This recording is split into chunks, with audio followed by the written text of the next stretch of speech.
আপনি মরলে বুঝবেন।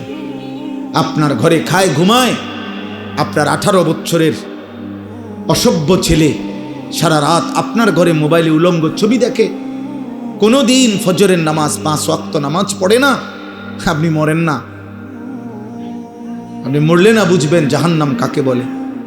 আপনি মরলে না বুঝবেন আপনার টাকায় টেলিভিশন কিনা দিয়া গেছেন, আপনার টাকায় বিদ্যুৎ বিল দিয়া গেছেন মরণ পর্যন্ত, আপনার টাকায় ছেলে মেয়ে জিফুত আজকে নাফরমানি করতেছে, সব ব্যবস্থা আপনি করছেন। আচ্ছা মরেন না,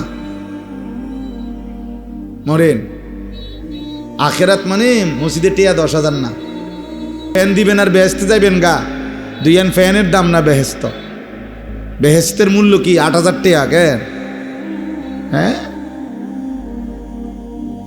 কি ভাবছেন? 30,000 টাকা, এটা তো একটা নেক আমল। দান সাদাকা তো একটি নেক আমল, একটা নেকি। এটা তো পুরা ইসলাম না, পুরা দিন না, একটি আমল। এটা 1 কোটি টাকা না, 100 কোটি টাকাও যদি কেউ দান করে ভালো কথা, দান করা উচিত, দান করলে নেকি। কিন্তু এটা একটা আমল, একটা আমল, একটা আমলের নেকি না হইল নামাজ, যাকাত, হজ, রোজা, হালাল হারাম, পাক নাফাক, স্ত্রী সন্তানের ঈমান আমল, চরিত্রের পবিত্রতা, সেগুলো বুঝাই দিবে কে এই 30,000 টাকার ভিতরে? কথা বলেন না। এগুলো এই 60টা ফ্যানের মধ্যে নাকি? অতএব আলহামদুলিল্লাহ রাব্বিল আলামিন, সূরা ফাতিহা আমাদের জীবন বদলায়। কেউ যদি বিবেক দিয়া বুঝে শিখে তাহলে সে বুঝবে সূরা ফাতিহা জীবন বদলায়, চিন্তাধারা বদলে দেয়। আল্লাহ বারবার মনে করায় দেয়, বান্দা আমি তোমারে বারবার মনে করায় দিচ্ছি, তুমি ভুল করছো বান্দা। আমি কিন্তু বারবার মনে করাই দিছিলাম, আমি বারবার মনে করাই দিছি তোমারে, তুমি খেয়াল করলা না। এজন্য সূরা ফাতিহা আজকে আমি যেতটুকু পারি অল্প একটু বলবো, বাকি আপনাদেরকে বুঝাইলাম। আপনাদের এটা বিবেক যারা আছে, সব ছেলে একসাথে বদলাবে না। আল্লাহ জাল্লাহ কিছু থাকবেই, চটপটি খাওয়াই না, বন খাওয়াই না, টোটো কোম্পানি এগুলা থাকবেই। ফালতু কিছু লোক নিয়েই পৃথিবী চলতে হবে। কিছু বখাটে, কিছু দুশ্চরিত্র, কিছু লম্পট, কিছু চরিত্রহীন, কিছু নেশাখোর, কিছু মদখোর, কিছু গাঁজাখোর, কিছু ফুট্টাখোর, কিছু জুয়ারি, কিছু বেনামাজি, রাত নাই দিন নাই, নারী, ছবি, মোবাইল, অসভ্যতা নিয়ে পড়ে থাকবে এমন হাইওয়ান সর্বযুগেই ছিল, এখনই থাকবে। এর মধ্যখান দিয়েই আমাকে আপনাকে আখেরাত সাজাইতে হবে। সব নেককার এক লগে পৃথিবীর কোনো জায়গায় হবে না, তাহলে তো এটার দুনিয়া থাকবে না, এটা আখের জান্নাত হয়ে যাবে। আবার সব কাফের এক লগে থাকবে এমনও না, সব নাফরমান পাপী একসাথে, না না, তাইলে তো এটা জাহান্নাম হয়ে যাবে।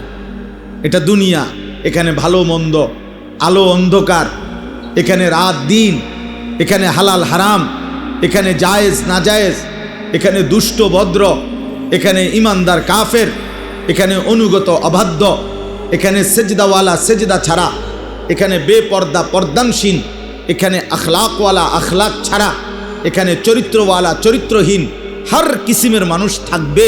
এর নাম দুনিয়া। দুনিয়া বাজারের এক সাইড দিয়েই মাছ বেছে, আপনি অন্তিকেই ভালো মাছ চাইয়া লইতেইব, ফাঁসা মাছও হ্যাঁ নেই। যদি ফাঁসা মাছের দোকান আলাদা দিত, ভালো মাছের দোকান আলাদা দিত, তো তার ঝামেলাই নাই। কথা কয় না, তাইলে তার কি নাই, ঝামেলাই নাই। হ্যাঁ, তো সবাই বুঝিয়ে লাইছে যে হন্দেরটি ফাঁসা মাছ, বুঝেন না? যদি বলতে যে সিটার বাটফার এই 10 শতক আর বালাডি সব এই 10 শতক জমি আলাদা করে দিলাম, তো তোমরা চিনছি এ বাটফার সব, বুঝেন না? এটা তো আখিরাত। ফারিকুন ফিল জান্নাহ ফারিকুন ফিস সাঈর। আল্লাহ বলছে হাসরের ময়দানে আমি পার্থক্য করে দেব, একদল জান্নাতে দেব, একদল জাহান্নামে দেব। পার্থক্য, ইন্না ইয়াউমাল ফাসলি কানা মিকাতা। আল্লাহ বলে পার্থক্যের দিন, ইয়াউমাল ফাসল। আখিরাতকে বলা হয় পার্থক্যের দিন, পার্থক্যের ইয়াউমুল ফাসল, পার্থক্যের দিন। আল্লাহ বলেন আমি নির্ধারণ করে রেখেছি, আজ একসাথেই থাকতে হবে। এখান থেকেই আল্লাহকে রাজি করতে হবে, এখানেই কষ্ট করে থাকতে হবে, এখানেই কষ্ট করে থাকতে হবে।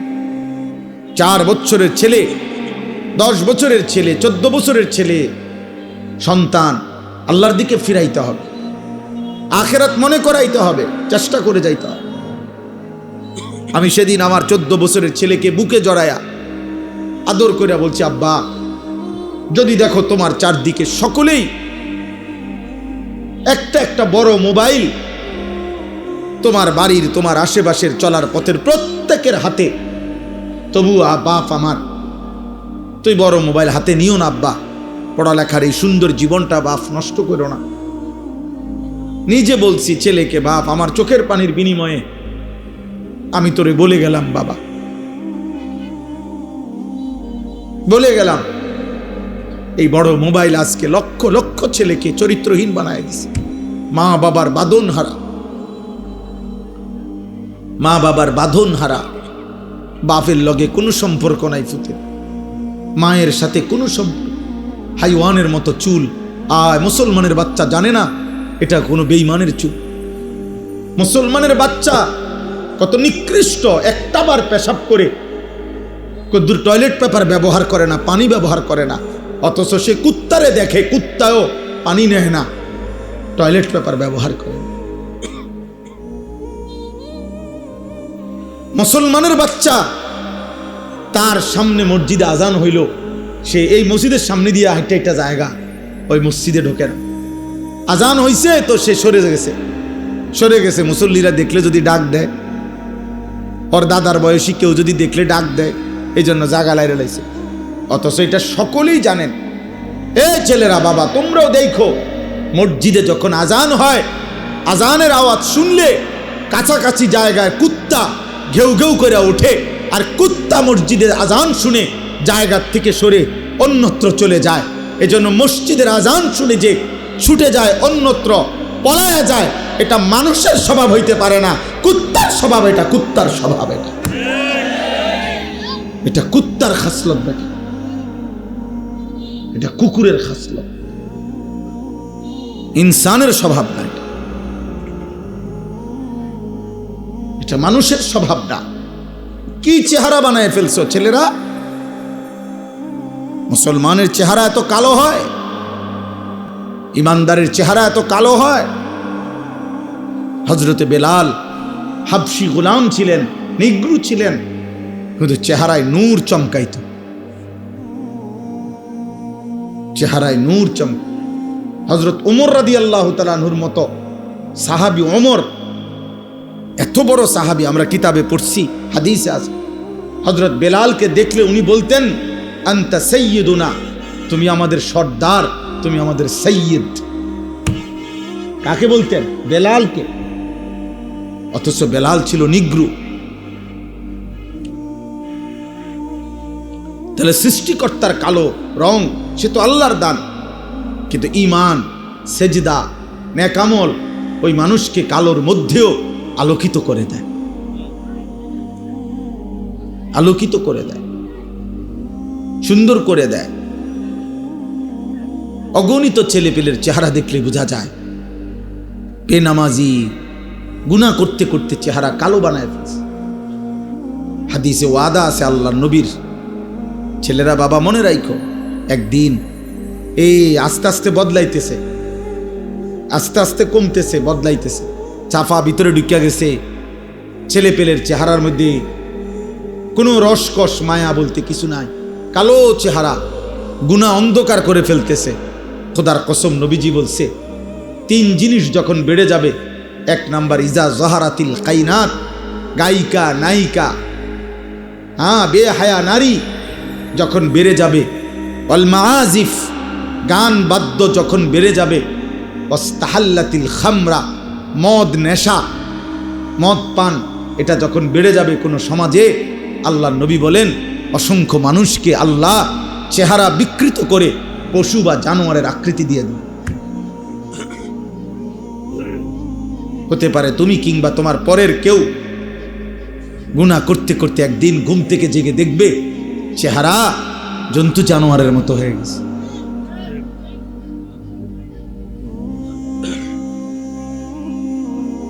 হ্যাঁ, মুশকিল হবে, মুশকিল হবে, মুশকিল, বিপদ হবে। এজন্য ছেলেরা, বাবা, বয়স্ক বাবা, পর্দার আড়ালের মা বোন, নিজে পরিবারকে আলোর দিকে আনেন, ইমানের দিকে ফিরান। প্রয়োজনে কাঁদেন, প্রয়োজনে চোখের পানি ফেলেন, চোখের পানি। দুনিয়ার প্রয়োজনের জন্য কত হুজুরের কাছে কত মানুষ কত অনুনয় বিনয় করে কয়, হুজুর দোয়া করেন ছেলেগারে বিদেশ পাঠাই, তুমি লাজা 2 বছর ঘুরতে আসি, খাস করে দোয়া করেন ছেলেটারে যেন আল্লাহ বিদেশ পাঠাইতারি, আল্লাহর দয়া। আহা, বেটার এমন কাকুতি মিনতি, অথচ ওনার চোখের সামনে ও 1 ওয়াক্ত নামাজ পড়ে না, কোনোদিন ফজরের নামাজ পড়ে না। এমন হাইওয়ান, এমন পশুর জন্য কিত্তে নামনে কাঁদেন? ও তো আল্লাহর দুশ্মন, ও তো রসুলের দুশ্মন, ও তো কোরআনের দুশ্মন, ও তো বেহায়া। আপনি তার একাকির গুনাহ দেখলে বুঝতেন ও মোবাইলে কি করে।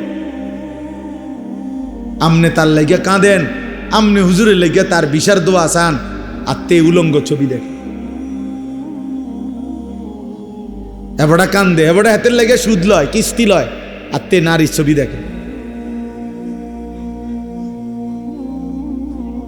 আরে বোকা বাপ, আপনি বুঝেন না আপনি সিরা খান, আপনি বুঝেন না আপনার ফুতের চুল চেহারা দেখলে বুঝেন না যে মুসলমানের কিছুর সাথে তার কোনো সম্পৃক্ততা আসেনি? তার জিজ্ঞাসা করেন না কেন? কেন জিজ্ঞাসা করেন? আমি জীবনে একবার বলছি না, অনেকবার অনেক মাহফিলে বলছি, আমার জীবনে আমি একবার শুধু একটা 4টা ফুলওয়ালা রঙিন 4টা ফুল টুপিটার মধ্যে সাদা একটা টুপিতে শুধু 4টা ফুল রঙিন আমি একবার জীবনে পড়ছিলাম। আমার আব্বা এই দেখছে আমারে, আমার আব্বা বলছে আমি জীবনে কোনোদিন সাদা টুপি ছাড়া ফুত অন্য কোনো টুপি পড়ি নাই, তুই বাপ পড়ো না। খুলে ফেলছি, আর কোনোদিন পড়ি নাই। রঙিন টুপি হারাম না, বোঝেন নাই আমার কথা, এটা হারাম বলি নাই। রঙিন টুপি পড়া নিষেধ নয়, কিন্তু আমার বাবা বলছে যে বাবা আমি কোনোদিন পড়ি নাই, আমার বাবা তার বাবাকে কোনোদিন দেখে নাই, তো এই জন্য বাবা নজর রাখছে। একজন মুসলমান বাবা এটা বলা উচিত যে আব্বা তুমি এটা কি চুল রাখছো, এটা মানুষের চুল না জানোয়ারের চুল, এটা মুসলমানের চুল না মুশরিকের চুল? আপনি এতটুকু বুঝেন না? আপনি এতটুকু বুঝেন না? ফজরের নামাজ পড়ে না, আপনি জিজ্ঞাসা করেন যে বাবা আসলে কি, তুমি কি আল্লাহ মানো না? তুমি কি রসুল মানো না? তুমি কি মরবা না? তো তুমি যে একদিনও নামাজ পড়ো না। আমি আমার বাচ্চা, আমার মেয়ে, ওর রুমে আমি একটা অ্যালার্ম ঘড়ি দিছি আলাদা, আমার রুমে একটা অ্যালার্ম ঘড়ি। আমি যেহেতু রাতের 3টা 4টা বাজে বাসায় যাই, আমি ওরে বলে নিছি, আজকেও বলছি, প্রায় বলি আব্বু তুমি আগে উঠলে আমারে উঠাইবা, আমি আগে উঠলে আব্বু তোমারে উঠাবো, সবসময় বলে রাখছি।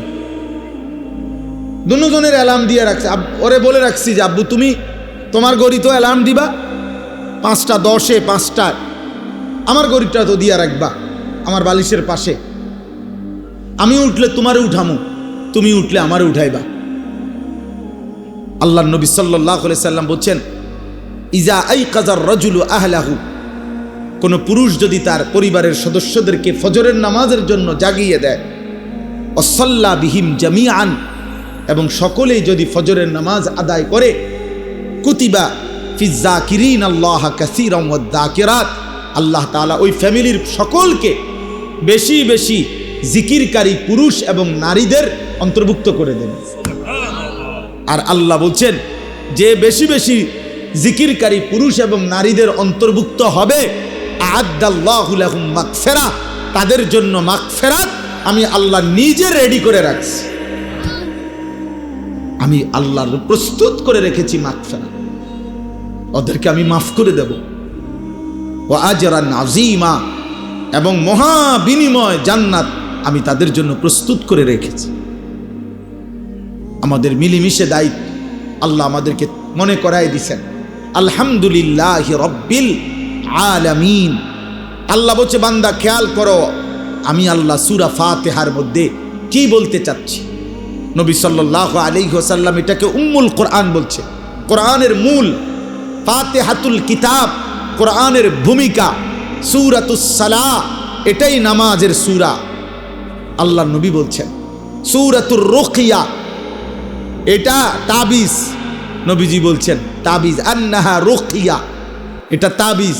এই পৃথিবীর সমস্ত রোগে, মৃত্যু ছাড়া হার রোগ, পেরেশানি, বিপদে আল্লাহ নবী সবক দিছে সূরা ফাতিহা পড়ো, ফু দাও, ইনশাআল্লাহ আল্লাহ শিফা করে দিবে।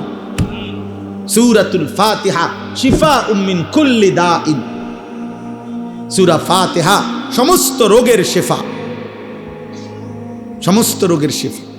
নবীজির এক সাহাবী আবু সাঈদ খুদরি রাদিয়াল্লাহু তাআলা আনহু এক জায়গায় যাওয়ার পথে ওনারা এক সর্দারকে, এক গোত্রে সাপে কাটছে। সাপে, মুসলিম শরীফের হাদিস, সাপে কাটছে আর লোকেরা হুলস্থুল করে চিল্লাচিল্লি করতেছিল আর মানুষ খুঁজতেছিল যে কেউ সাপে কাটার ঝাড়তে পারে কিনা, এমন ওজা কবিরাজ। তো এই সাহাবাদের এই দল ওখান দিয়ে যাচ্ছিল, মনে করেন এই রাস্তা দিয়ে যাইতেছে, এই সময় এই চিল্লাচিল্লি শুনছে ওনারা। তো জিজ্ঞাসা করছে কি হয়েছে, বলছে ইন্না সাইয়্যিদাল হাই লাদাগাহু, আমাদের এই বস্তির যে সর্দার আমাদের, ওনারে সাপে কামড়াইছে। তো তোমাদের মধ্যে কেউ এমন আছোনি যে সাপের কামড়ের বিষ নামাইতে পারে? হযরত আবু সাঈদ খুদরি বললেন যদি বিষ নামাইয়া দিতারি কি দিবা? বলছে এক পাল ছাগল, এক পাল মানে অনেক ছাগল দেব। হযরত আবু সাঈদ খুদরি বললেন চলো। তো সূরা ফাতিহা পড়ে উনি ওই ব্যক্তির ওই জায়গার মধ্যে বারবার ঝাড়ছেন, মানে ফু দিছেন। আল্লাহর কুদরতে সাপের বিষ নাইমা গেছে, ওই ব্যক্তি শোয়ার থেকে সোজা হইয়া বইয়া গেছে। ফাবারাআহুল্লাহ, হাদিসের শব্দ, আল্লাহ তাকে শিফা করে দিলেন। এরপরে ওরা এতগুলো ছাগল ওনারে হাদিয়া দিছে, উনি এগুলা নিয়ে মদিনায় নবীজির কাছে আসছে। আয়েশা বলছি ইয়া রাসূলুল্লাহ এই ঘটনা। হ্যাঁ, তো আল্লাহর নবী বললেন তুমি কি দিয়ে ফু দিছ? কাজে আমি সূরা ফাতিহা পড়ে পড়ে ফু দিছি। নবীজি বলছেন তাহলে তুমি কিভাবে জানলে আন্নাহা রুকিয়া? এটাই তো একটা বড় তাবিজ, এটাই তো ঝাড়ফুকের একটা বড় তাবিজ। হ্যাঁ, তখন আল্লাহর নবী এই শব্দ বলছেন। তো আল্লাহর নবী বলছে ঠিক আছে, এই বকরিগুলো তোমরা খাও, ব্যবহার করো, আর এটা পর্যন্ত বলছে গোশত পাকাইলে আমারও দিও, আমারও খাওয়ায়ও। তার মানে বুঝাইতে চাইলাম সূরা ফাতিহা আমাদের জীবনের একটা গুরুত্বপূর্ণ অংশ।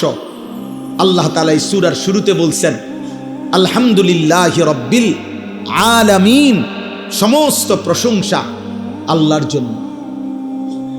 রব্বিল আলামিন, যিনি জগৎসমূহের প্রতিপালক, পালনকর্তা। এই একটা কথাই বুঝাই। আলহামদুলিল্লাহ, আল্লাহ বলেন সমস্ত প্রশংসা আল্লাহর জন্য।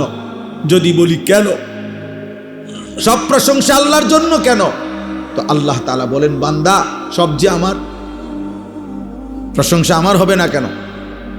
এই সৃষ্টির যেদিকে যা, গোটা কায়নাতের যেখানে যা, সবই তো আমার। যত হাসি, যত আনন্দ, যত সৌন্দর্য, যত সৃষ্টি, যত মাখলুক, যত অবস্থার পরিবর্তন, সবই তো আমার, সবই তো আমার। ফুল তো আমার, ফল তো আমার, আসমান তো আমার, জমিন তো আমার, তুমিও আমার, তোমার স্ত্রীও আমার, তোমার ছেলেটাও তো আমার, তোমার মেয়েটাও তো আমার, তোমার মাও তো আমার, তোমার বাবাও তো আমার, তোমার ফসল আমার, তোমার ক্ষেত আমার, তোমার নদী আমার, তোমার পুকুর আমার, তোমার হাসি আমার দেওয়া, তোমার কান্না আমার দেওয়া, তোমার সুখ আমার দেওয়া, তোমার দুঃখ আমার দেওয়া, তোমার শরীরের স্পন্দন আমার দেওয়া, চোখের পলক আমার ইশারায়, হাতের নড়ে আমার ইশারায়, হৃদয়ের স্পন্দন, হার্টবিট, হৃদস্পন্দন হয় আমার ইচ্ছায়, একটা একটা নিঃশ্বাস আসা যাওয়া করে আমার ইচ্ছায়। যেখানে যত হাসি আনন্দ, যেখানে যত সুন্দর, ফুল যদি সুন্দর সে তো আমার দেওয়া, পাখি যদি সুন্দর সে তো আমার দেওয়া, স্বামী স্ত্রী যদি সুন্দর সে তো আমার দেওয়া, ছোট্ট কোলের বাচ্চা যদি সুন্দর সে তো আমার দেওয়া, ছোট্ট কোলের মেয়ে যদি সুন্দর সে তো আমার দেওয়া। যেখানে যত সুন্দর সবই আমার, সবই আমার। তো প্রশংসা আমার না তো কার? কার বলেন? কার? আলহামদুলিল্লাহ, আলহামদুলিল্লাহ। এজন্য জীবনের সব কিছু উপভোগ করার পর আমি আপনি যে যা দুনিয়া উপভোগ করছি, কখনো খাইলাম, কখনো ঘুমাইলাম, কখনো নিয়ম মাফিক পেশাব পায়খানা প্রয়োজন সারলাম, কখনো স্বামী স্ত্রীর প্রয়োজন পূরণ করলাম, কখনো বাচ্চার আদর পাইলাম, কখনো বাচ্চাকে আদর করলাম, ফুল ফল ফসল সব আয়োজন, সব আয়োজন আল্লাহর দেওয়া, আল্লাহর দেওয়া, আল্লাহর দেওয়া। এই ভাই, তো সেই আল্লাহকে যার একবারও মনে পড়ে না, আজকের দিনে ভাত খাইলো, নাস্তা খাইলো, ঘুম যাইলো, চললো, ফিরলো, হাত নাড়াইলো, পাও নাড়াইলো, চোখ তার তাকাইলো, নিঃশ্বাস আসা যাওয়া করছে, আল্লাহর পাকের দেওয়া হৃদ স্পন্দন, হার্টবিট চলতেছে, এরপরেও 24 ঘন্টা আল্লাহর দেওয়া এই কায়নাত ভোগ করার পরেও যেই নাফরমান আল্লাহকে একটা সেজদাও দেয় না, তোর চাইতে নিকৃষ্ট, গাদ্দার, অসভ্য, বেয়াদব বেটা আসমানের নিচে জমিনের উপরে আর কেউ নাই। তুই এই সমাজের সবচেয়ে বেশি অসভ্য, এই সমাজের চূড়ান্ত বেয়াদব। এই জন্য বেনামাজি ছেলেরা ওই ডিগ্রি মিগ্রি দেখাইও না, certificate golden A plus, A plus, ইডি থো, ইডি দুইয়া ভানি খাও, এডি ছাড়াও কোনো ডিগ্রি নাই, কোনো সার্টিফিকেট নাই, কোনো পড়ালেখা নাই, কিচ্ছু নাই। একবারে মূর্খ, বাপে মূর্খ, দাদাও মূর্খ, ফুতো মূর্খ, নাতিও মূর্খ, এরম অসংখ্য মূর্খ বকলম, নাম দস্তখত করতে জানে না। দুনিয়া হাজার হাজার কোটি কোটি টাকা দুনিয়ার সম্পদ তার আছে, দুনিয়া ভোগ করছে, সুন্দরী নারী, দামি গাড়ি, বড় কোনো ক্ষমতা, বিরাট বাড়ি, বিশাল বড় বিলাসবহুল আরামদায়ক জীবন, এরকম নাফরমান অথচ মূর্খ বকলম তারাও তো দুনিয়া ভোগ করছে। তো তুমি কিত্তা এডি হুদা পড়লা? যদি বলো না শিক্ষার আলাদা দাম আছে, জ্ঞানের কদর আছে, তো কি জ্ঞান শিখলা? রব চেনো না? কি জ্ঞান অর্জন করলা? মালিক চেনো না? তো তোমার জ্ঞান দিয়ে যদি শুধু তুমি দুনিয়ায় ভোগ করি করো, তো তো না, যে মূর্খ হেও তো দুনিয়ায় ভোগ করে, তো তো সমান সমান, ফরার আফরা তো সমান হয়ে গেল, সমান হইল না? খান্দা না খান্দা বরাবর, জানা না জানা তো বরাবরই হলো। দুনিয়ায় যদি ব্যবহার, দুনিয়া ভোগ করাই যদি মাকসাদ হয়, তো তো মূর্খও তো দুনিয়া ভোগ করে, জীবজন্তুও তো দুনিয়া ভোগ করে ভাইয়া। অতএব প্রিয় নওজোয়ান, একজনও যদি বুঝে থাকো, বাবা বয়স্ক বাপ, আপনি আপনার ঘরে বসে হিসাব মিলাবেন কি করতে আছেন, হ্যাঁ কি করতে আছেন? হাবড়া কেল বিল্ডিং এ বানা, হাবড়া কেবল বিল্ডিং, বিল্ডিং নানি কোনো সমস্যা, সোফার কাটনি 2 নম্বর হয়, বার্নিশ নি জানি কম হইয়া যায়, আস্তর জানি কম হয়নি, সুরকি জানি কম দেয়নি, বালু জানি কম দেয়নি, সিমেন্ট জানি কম দেয়নি, কেবল টেনশন। বিল্ডিং যেন মজবুত, সন্তান হবে অসৎ, বিল্ডিং হবে মজবুত, বউ হবে 6 নম্বর,